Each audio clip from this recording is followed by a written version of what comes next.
Sorry. Oke. Jangan.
Hari ini ya, pada hari Jumat tanggal 23 Oktober 2020 kami telah melakukan penahanan ya, dalam hal ini 3 orang sebagai pengantar dulu.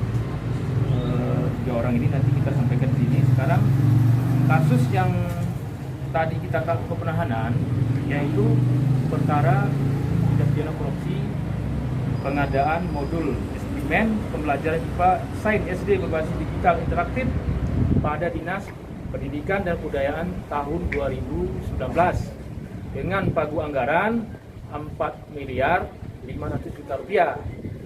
Namun di dalam kontrak 4 miliar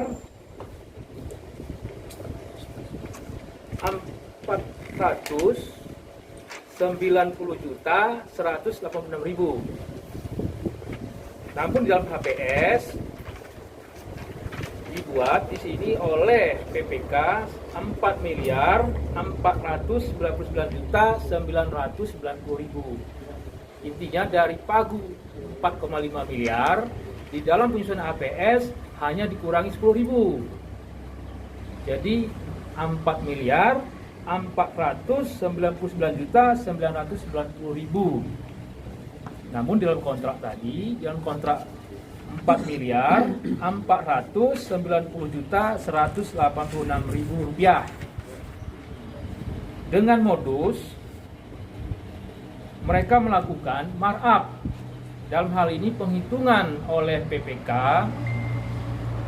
seharusnya diskon itu dimasukkan di dalam penghitungan supaya di dalam kerugian uang negara atau dalam penghitungan dalam pembelian modul dikurangi pajak PPN dan PPH.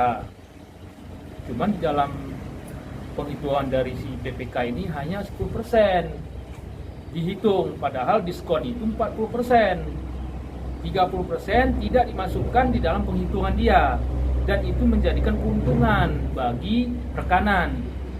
Faktanya dia sudah menghitung keuntungan 10% yang tadi diberikan oleh distributor, namun dia tetap juga tidak memasukkan penghitungan 30% itu. Jadi modusnya markup, harga digelembungkan, terus setelah itu dihitunglah pajak dan dihitung PPN PPH. Itulah modus dia. Jadi kalau kita rincikan di sini ada pelaksanaannya. Pertama, dia rekanan ini adalah namanya, kita singkat dulu ya, dari 3 TSK ini kita sebutkan dulu inisialnya.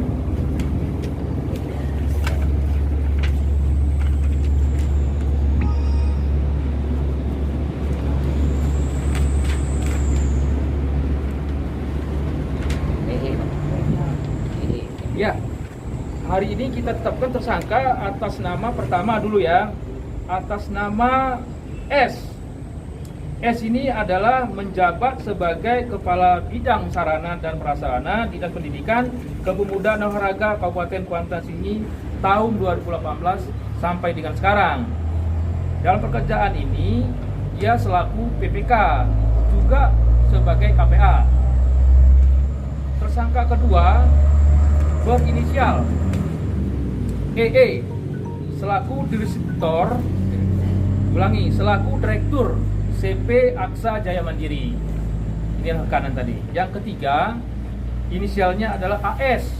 Dia ini adalah selaku pihak yang melaksanakan pekerjaan. Padahal fakta ataupun dalam dokumen, inisial AS ini bukan sebagai direktur, bukan sebagai pengurus, dan dia bukan sebagai struktur organisasi di perusahaan Aksa Jaya Mandiri. Tapi dia sebagai melaksanakan pekerjaan, menganggap dirinya, padahal bukan sebagai direktur, bukan sebagai struktur. Dialah yang menerima uang yang 30% langsung ke rekening pribadi dia, ditransfer oleh inisial EE, yaitu Direktur CP Aksa Jaya Mandiri ini.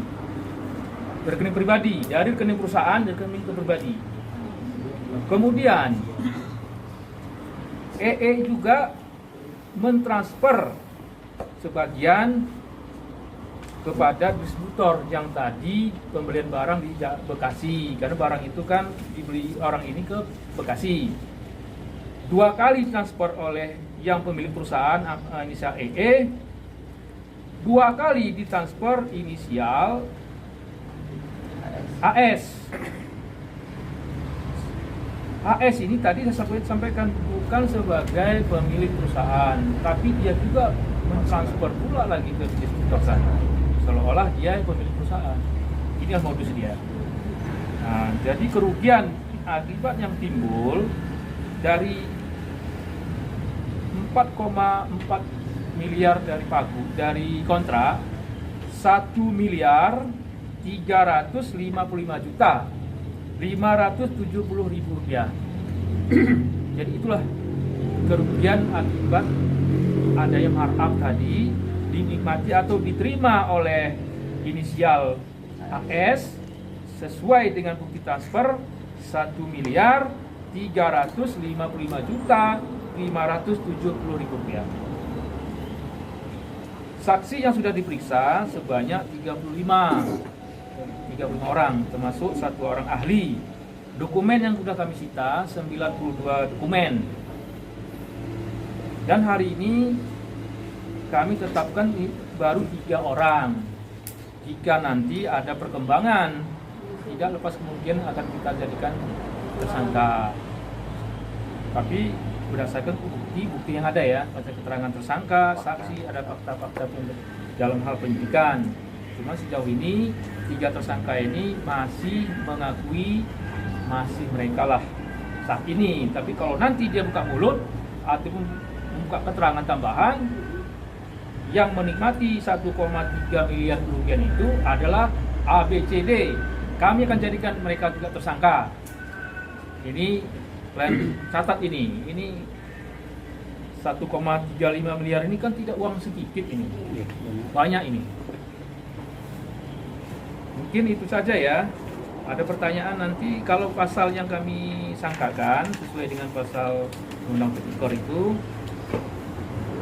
yaitu pasal 2 ayat 1, juga ada juga pasal 3 untuk pasal 18 Undang-Undang Nomor 31 Tahun 1999 tentang pemberantasan tindak pidana korupsi sebagaimana telah diubah dengan Undang-Undang Nomor 20 Tahun 2001 tentang perubahan atas Undang-Undang Nomor 31 Tahun 1999 tentang pemberantasan tindak pidana korupsi untuk pasal 55 ayat 1 ke 1 dengan ancaman pidana penjara seumur hidup atau pidana penjara paling singkat 1 tahun dan paling lama 20 tahun dan denda paling sedikit 50 juta rupiah dan paling banyak 1 miliar rupiah.